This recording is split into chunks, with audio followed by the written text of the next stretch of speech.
नमस्कार जोहार, मैं नेहा सिंह और आप देख रहे हैं न्यूज झारखंड। समय हो चला है झारखंड की खबरों को जानने का, उससे अपडेट होने का। उससे पहले अगर आप न्यूज झारखंड चैनल पर नए हैं तो चैनल को सब्सक्राइब करके बेल आइकन प्रेस कर लीजिए, जिससे खबरों का अपडेट आपको मिलता रहे। तो चलिए जानते हैं आज की सुबह से लेकर शाम तक की बड़ी खबरों। झारखंड में प्री मानसून की दस्तक, 14 मई तक आंधी बारिश के आसार।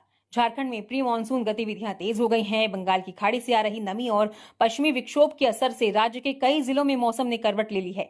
आज भी झारखंड के ज्यादातर जिलों में बादल छाए हुए हैं और दोपहर बाद से कई क्षेत्रों में गरज के साथ बारिश शुरू हो गई है। मौसम विभाग के अनुसार 14 मई तक राज्य भर में आंधी, गरज, चमक के साथ बारिश और तेज हवाओं का दौर जारी रह सकता है। इससे भीषण गर्मी से परेशान लोगों को राहत मिलने की उम्मीद है। राजधानी रांची समेत खूंटी, रामगढ़, हजारीबाग और बोकारो जिले के लिए ऑरेंज अलर्ट जारी किया गया है। इन इलाकों में 50 से 60 किलोमीटर प्रति घंटे की रफ्तार से तेज हवाएं चल सकती है। साथ ही वज्रपात और कुछ जगहों पर ओलावृष्टि की भी संभावना जताई जा रही है। इसके अलावा धनबाद, कोडरमा, गुमला, पूर्वी सिंहभूम और पश्चिमी सिंहभूम समेत कई जिलों में भी तेज हवा के साथ बारिश होने के आसार हैं। पिछले 24 घंटे में हुई हल्की बारिश से तापमान में गिरावट दर्ज की गई है। आने वाले दिनों में तापमान 2 से 4 डिग्री सेल्सियस तक कम हो सकता है। पलामू में हाई वोल्टेज तार से सटा बस, तिलक के लिए जा रहे थे लोग। बस का छत पर बैठे 4 युवक झुलसे, बस चालक फरार। पलामू जिले के पांकी थाना क्षेत्र अंतर्गत गढ़गांव पुलिया के पास शुक्रवार रात एक बड़ा हादसा हो गया। बारातियों से भरी एक बस 11,000 वोल्ट के हाई टेंशन तार की चपेट में आ गई, जिससे बस की छत पर बैठे 4 युवक गंभीर रूप से झुलस गए। घटना रात करीब 11 बजे की बताई जा रही है। जानकारी के अनुसार छतरपुर थाना क्षेत्र के हेसला निवासी प्रवेश यादव की बेटी के तिलक समारोह के लिए गांव के लोग और रिश्तेदार बस से पांकी के रिमी रामपुर जा रहे थे। इसी दौरान पुलिया के पास सड़क पर झूल रहे बिजली के तार से बस सट गई, जिससे यह हादसा हुआ। प्रत्यक्षदर्शियों के अनुसार तार से टकराते ही बस की छत पर बैठे 4 युवक हाई वोल्टेज करंट की चपेट में आ गए। वे मौके पर ही गंभीर रूप से झुलस गए। हादसे के बाद छत पर बैठे अन्य लोग जान बचाने के लिए तुरंत नीचे कूद गए। वहीं बस के अंदर बैठे यात्री भी बाहर निकल आए। मौके पर अफरा तफरी का माहौल बन गया। सूचना मिलते ही करीब 15 मिनट के भीतर पुलिस और एम्बुलेंस घटनास्थल पर पहुंच गई। घायलों में छतरपुर निवासी राजेश कुमार, रंजन कुमार यादव और पाटन बलगड़ा निवासी विनोद कुमार यादव व प्रमोद कुमार यादव शामिल हैं। स्थानीय लोगों की मदद से पुलिस ने सभी घायलों को सामुदायिक स्वास्थ्य केंद्र पांकी पहुंचाया, जहां प्राथमिक उपचार के बाद उनकी गंभीर स्थिति को देखते हुए देर रात मेदिनी नगर के MMCH रेफर कर दिया गया। घटना के बाद बस चालक मौके से फरार हो गया। अनियंत्रित होकर बस होटल में घुसी, महिला समेत 2 लोग घायल। गिरिडीह जिले में शनिवार की सुबह बड़ा सड़क हादसा हो गया। यहां पचम्बा जमुआ मुख्य मार्ग स्थित परियाड़ा में एक बस अनियंत्रित होकर होटल में जा घुसी। इस हादसे में महिला समेत 2 लोग गंभीर रूप से घायल हो गए, जबकि होटल पूरी तरह से क्षतिग्रस्त हो गया। मिली जानकारी के अनुसार विष्णु रथ नामक बस अनियंत्रित होकर परियाड़ा स्थित ऋतु मंडल के होटल में जा घुसी। हादसे के बाद मौके पर अफरा तफरी मच गई। प्रत्यक्षदर्शियों के मुताबिक बस के होटल में घुसने से होटल पूरी तरह क्षतिग्रस्त हो गया। वहीं होटल संचालक ऋतु मंडल की पत्नी गंभीर रूप से घायल हो गई। वहीं एक अन्य व्यक्ति के भी घायल होने की सूचना है। घटना के बाद स्थानीय लोगों ने तुरंत राहत बचाव कार्य शुरू किया और घायलों को बाहर निकाला। घटना की सूचना मिलते ही आसपास के लोग बड़ी संख्या में मौके पर जुट गए। स्थानीय लोगों ने पुलिस को भी सूचना दे दी है। हादसे के कारणों का अब तक स्पष्ट पता नहीं चल पाया है। फिलहाल पुलिस मामले की जांच में जुटी है। वज्रपात ने लिए एक ही परिवार के 3 की जान। खिड़की के पास बैठे थे तीनों, जोरदार आवाज के साथ गिरी बिजली, मौके पर मौत। कोडरमा जिले के सतगावा थाना क्षेत्र अंतर्गत नंदूडीह गांव में शुक्रवार देर रात एक भीषण वज्रपात ने परिवार के 3 सदस्यों की जान ले ली। मृतकों में सरस्वती देवी, उनका पुत्र अंकित यादव और बुआ मुंद्रिका देवी शामिल हैं। घटना उस वक्त हुई जब तेज बारिश के साथ आसपास में लगातार बिजली कड़क रही थी। बताया गया कि तीनों घर के अंदर खिड़की के पास बैठे थे, तभी जोरदार वज्रपात हुआ, जिसकी चपेट में खिड़की आ गई, जो बिजली के तार के संपर्क में थी। धातु के जरिए करंट कमरे में फैल गया। तीनों उसकी चपेट में आ गए। वज्रपात इतना शक्तिशाली था कि तीनों की मौके पर ही मौत हो गई। जानकारी के अनुसार मुंद्रिका देवी 2 दिन पहले ही गिरिडीह के गांवा क्षेत्र से एक शादी समारोह में शामिल होने नंदूडीह आई थी। वे प्रदीप यादव के भतीजे नीतीश कुमार की 6 मई को हुई शादी में शरीक हुई थी और शनिवार को वापस लौटने वाली थी, लेकिन इससे पहले ही ये दर्दनाक हादसा हो गया। घटना के समय गृहस्वामी प्रदीप राउत खुद एक शादी समारोह में शामिल होने डोम चांच गए हुए थे। जैसे ही उन्हें घटना की सूचना मिली, वे तुरंत घर लौटे। बताया जा रहा है कि परिवार के अन्य बच्चे उस समय घर पर नहीं थे, जिससे वे सुरक्षित बच गए। अचानक हुए इस हादसे से पूरे परिवार पर दुखों का पहाड़ टूट पड़ा है। पाकुड़ में सीआर हमले में 2 माह की बच्ची की मौत, सोते समय मासूम को उठा ले गया। पाकुड़ जिले के सदर प्रखंड के लखी नारायणपुर गांव में सियारों का झुंड एक मकान में घुस गया और 2.5 माह की बच्ची को खा गया, जबकि दूसरी 4 वर्षीय बच्ची को गंभीर रूप से घायल कर दिया। घटना के बाद लखी नारायणपुर गांव में डर का माहौल देखा जा रहा है। मामले की सूचना मिलते ही मुफस्सिल थाने की पुलिस मौके पर पहुंची और शव के कुछ अंश को जब्त कर पोस्टमार्टम के लिए सदर अस्पताल भेज दिया। घटना को लेकर मुफस्सिल थाना प्रभारी गौरव कुमार ने बताया कि बीती रात लखी नारायणपुर गांव के समीरुल शेख के मकान में सियार का एक झुंड घुस गया।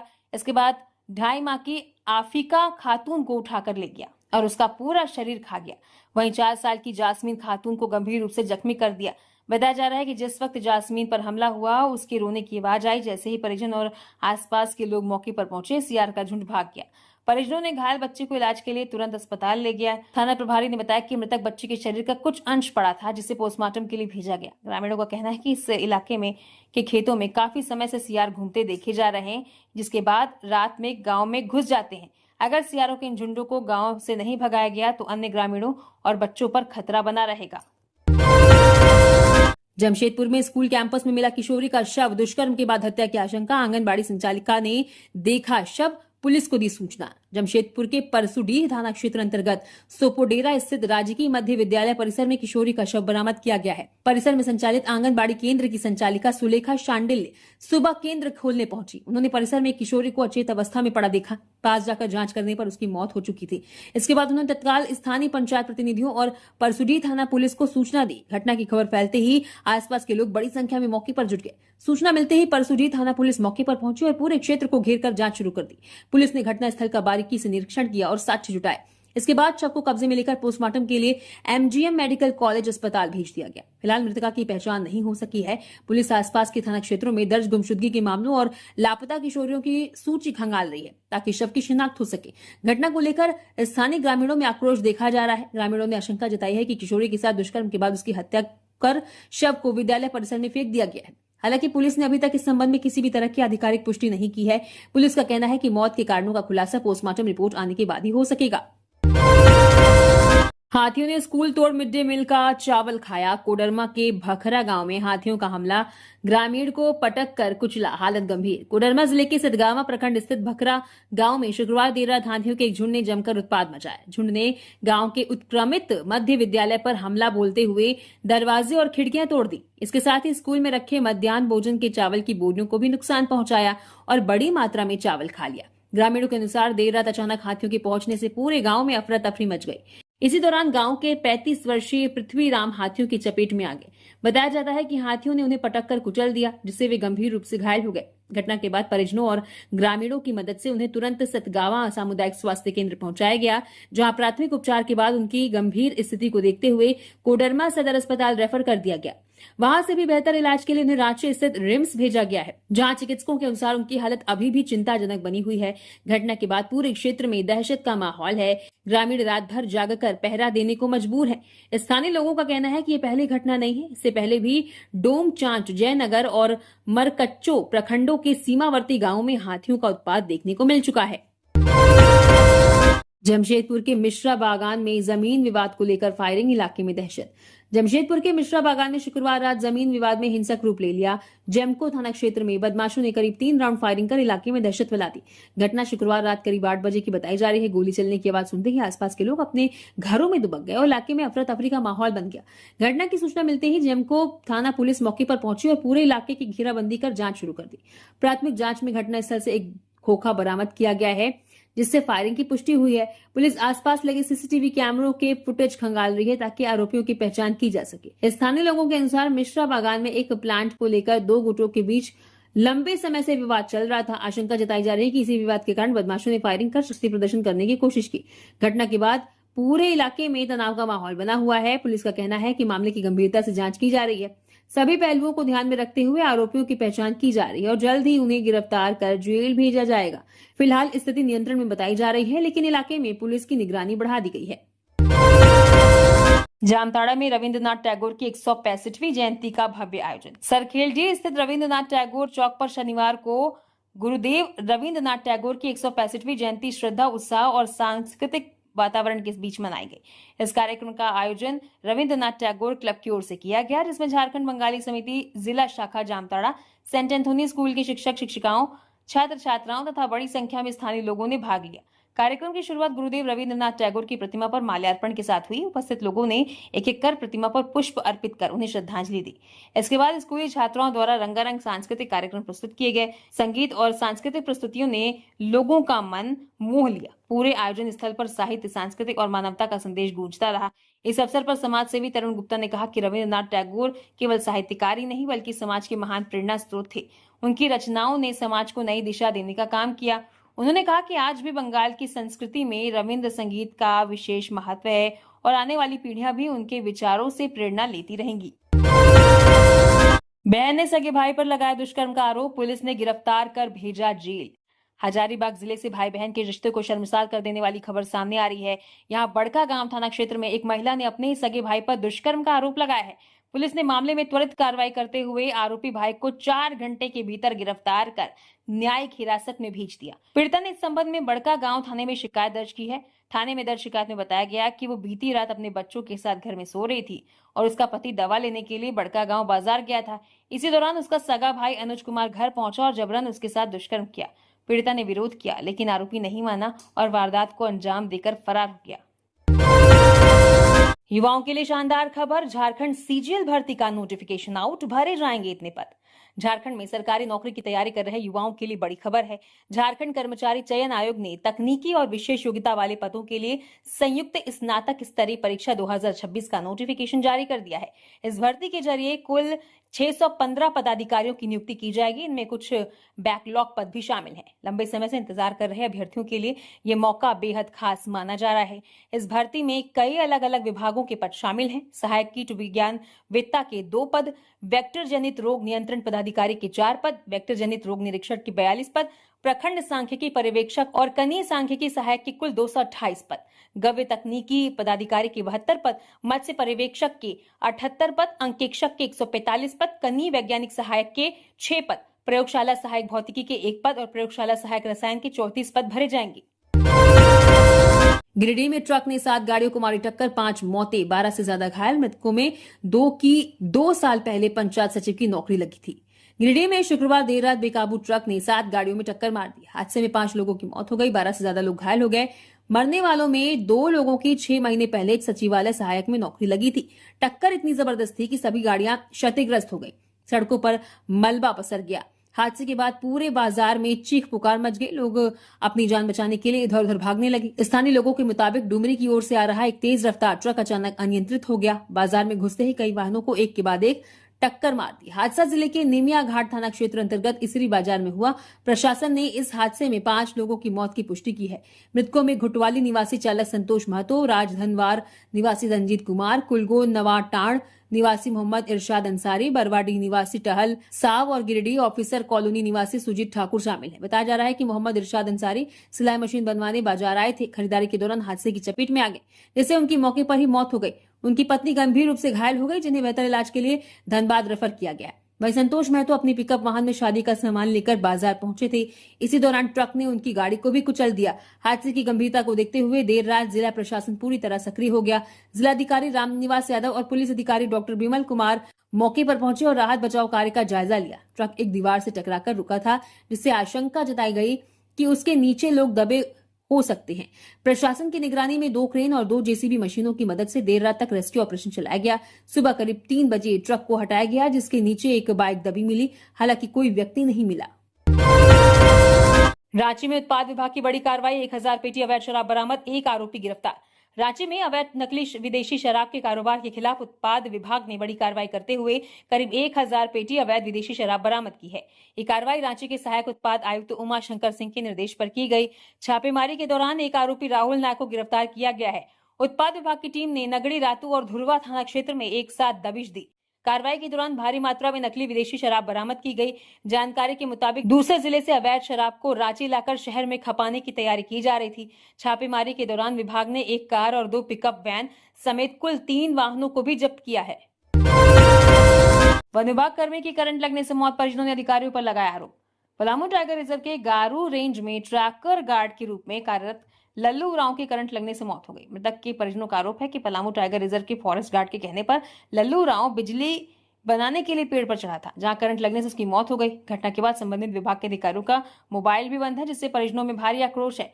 घटना शुक्रवार रात की बताई जा रही है। मृतक के भाई नीलिम उरांव ने बताया कि गारो स्थित वन विभाग के कार्यालय के पास बीती रात बिजली का तार गिर गया था। वन विभाग के अधिकारियों ने इसकी सूचना बिजली विभाग को देने के बजाय उनके भाई को तार ठीक करने के लिए भेज दिया।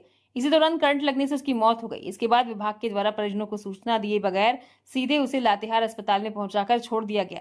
उन्होंने बताया कि आज सुबह जब उन्हें घटना की जानकारी मिली तो अस्पताल पहुंचे, जहां सिर्फ एक अन्य ट्रैकर गार्ड उपस्थित था। विभाग के कोई भी अधिकारी मौजूद नहीं थे। उन्होंने आरोप लगाया कि विभागीय लापरवाही के कारण उनके भाई की मौत हुई है। उन्होंने कहा कि मृतक की पत्नी को सरकारी नौकरी तथा 60 लाख रुपए मुआवजा दिया जाए। रांची के कांके डैम की हाईटेक तरीके से होगी सफाई, 4 एसटीपी प्लांट से सुधरेगी पानी की गुणवत्ता।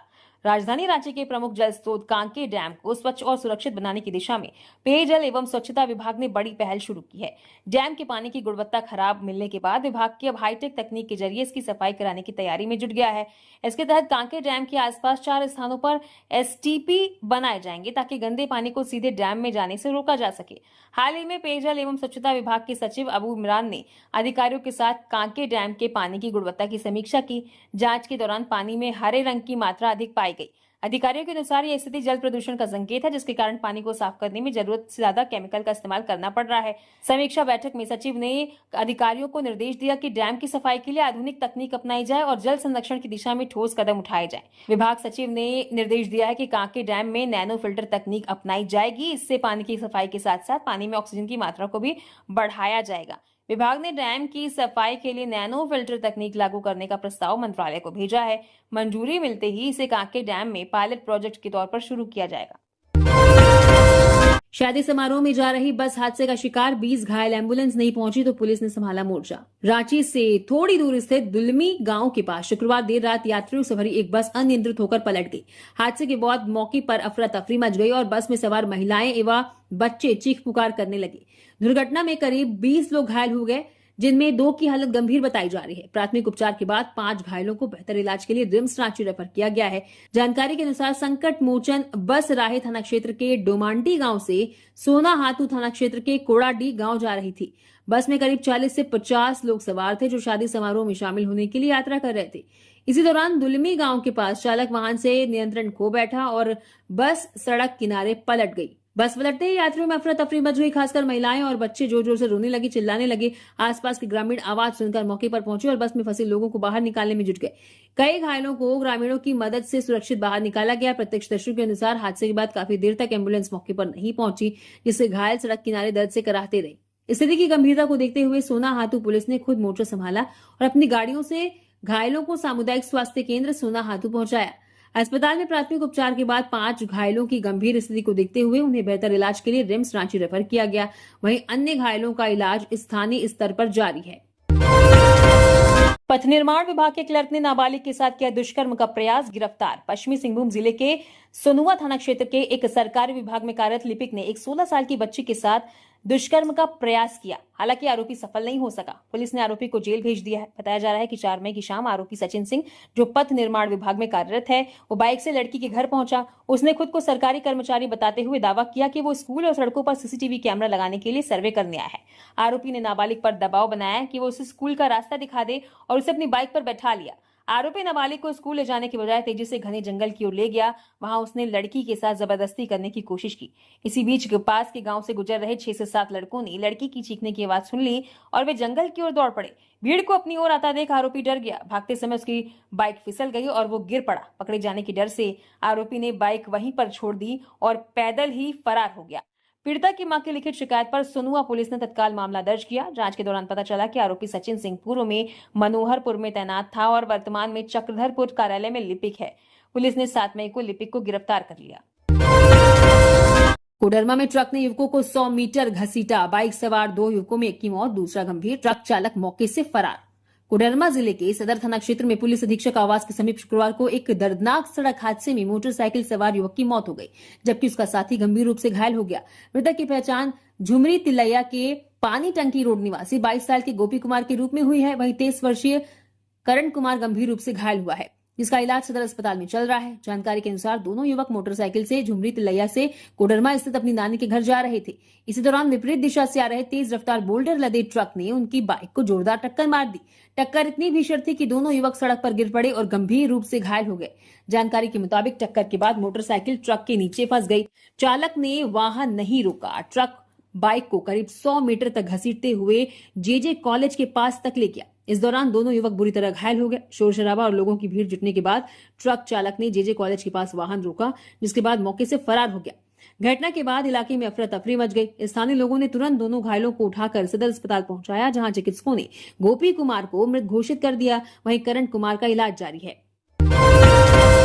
धनबाद के तोपचांची झील में डूबकर 2 युवकों की मौत। धनबाद जिले की तोपचांची झील में दर्दनाक हादसा हुआ है। यहां नहाने के दौरान गहरे पानी में डूबकर 2 युवकों की मौत हो गई है। मृतकों की पहचान झरिया निवासी अमन झुंझुनवाला और गोविंदपुर क्षेत्र के अरमान आलम के रूप में हुई है। जानकारी के अनुसार अमन अपने दोस्तों के साथ घूमने झील पहुंचा था। इसी दौरान नहाने के क्रम में वो गहरे पानी में चला गया और डूबने लगा। दोस्तों के शोर मचाने पर वहां मौजूद अरमान आलम उसे बचाने के लिए झील में कूद पड़े, लेकिन पानी गहरा होने के कारण दोनों डूब गए। सूचना मिलते ही तोपचांची पुलिस मौके पर पहुंची और स्थानीय लोगों की मदद से दोनों को बाहर निकाला गया। अस्पताल ले जाने पर डॉक्टरों ने दोनों को मृत घोषित कर दिया। गिरिडीह में 3 साल से अधूरा पड़ा मनरेगा से बनने वाला कूप, मासूम की जान जाने के बाद ग्रामीणों में आक्रोश। गिरिडीह में मनरेगा के तहत निर्माणाधीन कूप के 3 वर्ष बीत जाने के बाद भी अब तक पूरा नहीं होने से ग्रामीणों में भारी आक्रोश है। ग्रामीणों के गुस्से का मुख्य कारण ये है कि 1 महीने पहले इसी निर्माणाधीन कूप में गिरकर 5 साल के मासूम अमन कुमार की मौत हो गई थी। इसके बावजूद निर्माण कार्य अब भी कछुए की रफ्तार से चल रहा है और कूप अधूरा पड़ा है। मामला तिसरी प्रखंड के बेलवाना पंचायत अंतर्गत बरई पांट गांव का है। कूप में गिरकर जान गंवाने वाले मासूम की मां पुदीना देवी ने बताया कि करीब 3 साल पहले मनरेगा के तहत मदन यादव ने अपनी मां रीता देवी के नाम पर योजना ली थी और जेसीबी से निर्माण कार्य शुरू कराया था। इसके बाद कूप को गड्ढे के रूप में छोड़ दिया गया। इसी कारण 4 अप्रैल को उनके बेटे की कूप में डूबने से मौत हो गई। वहीं मृतक के पिता अनिल यादव ने कहा कि मामले में वीडियो, पुलिस मुखिया समेत कई लोग जांच के लिए आए थे और उन्हें मुआवजा तथा कार्रवाई का आश्वासन भी दिया गया था, लेकिन 1 महीने बीत जाने के बाद भी अब तक ना तो जांच पूरी हुई और ना ही मुआवजा मिला। उन्होंने सरकार से मांग की कि इस अर्ध निर्मित कूप को या तो जल्द पूरा कराया जाए या फिर इसे भरवा दिया जाए, ताकि भविष्य में इस तरह की घटना दोबारा ना हो। करेंदो नदी घाट पर हादसा, अवैध बालू लदा ट्रैक्टर पलटने से चालक की मौत। गिरिडीह जिले के पीरटाण थाना क्षेत्र से एक दुखद घटना सामने आई है। करेंदो नदी में अवैध बालू लदे ट्रैक्टर के हादसे में चालक की मौत हो गई। मृतक की पहचान खुखरा थाना क्षेत्र के चतरोडी निवासी 30 साल के जीतन कोल के रूप में हुई है। मिली जानकारी के अनुसार जीतन कोल शुक्रवार की देर शाम करेंदो नदी से अवैध बालू लादकर ट्रैक्टर से बाहर निकल रहे थे। इसी दौरान नदी घाट से ऊपर चढ़ने के क्रम में ट्रैक्टर अचानक अनियंत्रित हो गया और उसका अगला हिस्सा ऊपर उठ गया। हादसे में चालक ट्रैक्टर से नीचे गिर पड़ा, जिससे उसकी मौत हो गई। बताया जा रहा है कि देर रात तक घर नहीं लौटने पर परिजनों ने मोबाइल पर फोन किया, लेकिन कोई जवाब नहीं मिला। बाद में एक राहगीर ने फोन उठाकर दुर्घटना की जानकारी दी। सूचना मिलने के बाद परिजन और पुलिस मौके पर पहुंचे। पुलिस ने शव को कब्जे में लेकर पोस्टमार्टम के लिए गिरिडीह सदर अस्पताल भेज दिया। जामताड़ा में जिला कांग्रेस कमेटी की नई टीम घोषित, विजय कुमार दुबे फिर बने कार्यकारी अध्यक्ष। झारखंड प्रदेश कांग्रेस कमेटी ने जामताड़ा जिला कांग्रेस कमेटी की नई टीम की घोषणा कर दी है। पार्टी नेतृत्व ने एक बार फिर विजय कुमार दुबे पर भरोसा जताते हुए उन्हें कमेटी का कार्यकारी अध्यक्ष बनाया है। नई कमेटी के गठन के बाद जिले के कांग्रेस कार्यकर्ताओं और नेताओं के बीच उत्साह का माहौल देखा जा रहा है। विजय कुमार दुबे ने फिर से जिम्मेदारी सौंपने पर प्रदेश नेतृत्व के प्रति आभार व्यक्त किया है। उन्होंने कहा कि पार्टी ने जिस विश्वास के साथ उन्हें दोबारा यह दायित्व सौंपा है, वो पूरी निष्ठा और ईमानदारी के साथ संगठन को मजबूत करने का कार्य करेंगे। उन्होंने कहा कि कांग्रेस पार्टी हमेशा कार्यकर्ताओं को सम्मान देने का काम करती है और नई कमेटी के गठन से संगठन को नई ऊर्जा मिलेगी। विजय कुमार दुबे ने जामताड़ा जिला कांग्रेस कमेटी की ओर से कांग्रेस परिवार के गार्जियन एवं पूर्व सांसद फुरकान अंसारी, झारखंड प्रदेश कांग्रेस अध्यक्ष केशव महतो कमलेश, लोकसभा में नेता प्रतिपक्ष राहुल गांधी और झारखंड सरकार के स्वास्थ्य मंत्री डॉक्टर इरफान अंसारी के प्रति विशेष आभार जताया। झारखंड में पर्यावरण संरक्षण की नई पहल, बीआईटी मेसरा के स्टूडेंट्स ने बेकार प्लास्टिक बोतलों से बनाई डस्टबिन। रामगढ़ जिला अंतर्गत पतरातू डैम के पास एक नई पहल की शुरुआत हुई है। यहाँ बीआरटी मेसरा के छात्र छात्राओं ने फेंकी हुई पानी की बोतल से बेहद मजबूत डस्टबिन बनाया है। पर्यावरण संरक्षण की दिशा में बेहद सशक्त संदेश है, जिसकी खूब चर्चा हो रही है। बीआईटी मेसरा के छात्रों ने वेस्ट वाटर और प्लास्टिक बोतलों से डस्टबिन बनाए। बीआईटी मेसरा के डिपार्टमेंट ऑफ मैनेजमेंट की मानसी सिंह और उनकी टीम ने सफाई साथी अभियान के तहत पर्यावरण संरक्षण और स्वच्छता पर जोर दिया है। इस तरह का प्रयोग पहली बार राज्य के किसी संस्थान के छात्र छात्राओं द्वारा किया गया है। वेस्ट वाटर बोतलों, प्लास्टिक बोतलों से बनाए गए डस्टबिन को पतरातू में लगाया गया है, जिससे बीआरटी मिश्रा के डिपार्टमेंट ऑफ मैनेजमेंट के छात्रों द्वारा तैयार किया गया है। जामताड़ा में बारात से लौटते समय भीषण सड़क हादसा, इकलौते बेटे की मौत, 3 घायल। नारायणपुर थाना क्षेत्र अंतर्गत गोविंदपुर साहिबगंज हाईवे पर शुक्रवार की देर रात एक हृदय विदारक सड़क दुर्घटना हो गई। मिर्गा गांव के समीप एक अनियंत्रित बोलेरो पलटने से 18 वर्षीय युवक की मौके पर ही मौत हो गई, जबकि वाहन में सवार 3 अन्य लोग गंभीर रूप से घायल हो गए। इस घटना के बाद पूरे क्षेत्र में शोक की लहर फैल गई है। जानकारी के अनुसार नारोडी गांव के चिरुडी दरगाह टोला से एक बोलेरो में सवार होकर ग्रामीण चंपापुर बारात गए थे। शुक्रवार की रात करीब 1 बजे जब बारात वापस लौट रही, तभी मिर्गा गांव के पास चालक ने वाहन पर से नियंत्रण खो दिया और बोलेरो सड़क पर ही पलट गई। टक्कर इतनी जोरदार थी कि वाहन के परखच्चे उड़ गए और भीतर सवार युवक बुरी तरह दब गए। स्थानीय ग्रामीणों की तत्परता से सभी को तुरंत नारायणपुर के एक निजी अस्पताल ले जाया गया, जहां चिकित्सकों ने मिराज अंसारी को देखते ही मृत घोषित कर दिया। अन्य तीनों घायलों की नाजुक स्थिति को देखते हुए प्राथमिक उपचार के बाद उन्हें बेहतर इलाज के लिए धनबाद रेफर कर दिया गया है। इस हादसे ने एक हंसते खेलते परिवार को उजाड़ दिया। हाईकोर्ट ने उच्च शिक्षा निदेशक की कार्यशैली पर उठाए सवाल। प्रार्थी को 8 हफ्ते में सेवानिवृत्ति पेंशन लाभ देने का निर्देश। तृतीय वर्गीय कर्मचारी दिनेश साहू के पेंशन और सेवानिवृत्ति लाभ से जुड़े अवमानना याचिका पर सुनवाई के दौरान झारखंड हाईकोर्ट ने उच्च शिक्षा निदेशक की कार्यशैली पर नाराजगी जताई। हाईकोर्ट के न्यायमूर्ति अनुभा रावत चौधरी की कोर्ट ने कहा कि जब एक ही सदृश मामले में किसी दूसरे कर्मी को पेंशन एवं सेवानिवृत्ति लाभ का भुगतान हुआ है तो प्रार्थी को क्यों नहीं किया गया। सुनवाई के दौरान कोर्ट में उपस्थित उच्च शिक्षा निदेशक सुधीर बाड़ा को कोर्ट ने 8 सप्ताह के भीतर पुनः समीक्षा कर प्रार्थी को पंचम एवं छठा वेतनामा का लाभ देते हुए उनके पेंशन एवं सेवानिवृत्ति लाभ का भुगतान करने का निर्देश दिया। जामताड़ा मंडल कारा में डीसीएसपी का औचक निरीक्षण, सुरक्षा व्यवस्था का लिया जायजा। शनिवार सुबह जेल प्रशासन में पारदर्शिता और सुरक्षा व्यवस्था को सुदृढ़ करने के उद्देश्य से जामताड़ा के डीसी आलोक कुमार एवं पुलिस अधीक्षक एसपी शंभू कुमार सिंह आईपीएस ने संयुक्त रूप से मंडल कारा का औचक निरीक्षण किया। इस दौरान भारी संख्या में पुलिस बल के साथ कारा के प्रत्येक वार्ड और बैरक की सघन तलाशी ली गई। निरीक्षण के दौरान उपायुक्त के नेतृत्व में जेल के चप्पे चप्पे को खंगाला गया। प्रशासन के लिए राहत की बात यह रही कि सघन तलाशी के बावजूद कारा के भीतर से कोई भी आपत्तिजनक सामग्री बरामद नहीं हुई। निरीक्षण के बाद अधिकारियों ने जेल की सुरक्षा व्यवस्था और कारा प्रशासन के अनुशासन पर संतोष व्यक्त किया। उपायुक्त आलोक कुमार ने कारा में लगे सीसीटीवी कैमरों की क्रियाशीलता की जांच की। उन्होंने अधिकारियों को निर्देश दिया कि कारा के सभी संवेदनशील और महत्वपूर्ण स्थानों पर सीसीटीवी के जरिए पैनी नजर रखी जाए। सुरक्षा के मानकों में किसी भी स्तर पर लापरवाही बर्दाश्त नहीं की जाएगी। इसी तरह और भी खबरों से अपडेट रहने के लिए न्यूज झारखंड चैनल को सब्सक्राइब करें। धन्यवाद।